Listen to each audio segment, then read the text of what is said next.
Hey everybody, this video is to help you if you have a Samsung dishwasher and you're getting a 4E1 error. So what is this error and how to get rid of it? So the 4E1 error is an error in the hot water supply. So it's not getting the correct temperature in the hot water supply. So make sure that you've got it hooked up with the hot water. And if you do, another thing you want to check is if it's not getting hot water, it might give you this error, but also if the water is too hot.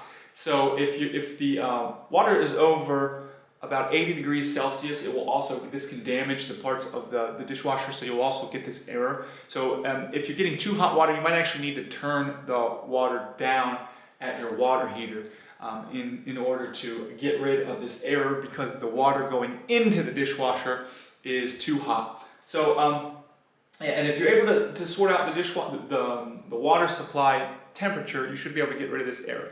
So anyways, thanks a lot for watching. Have a great day.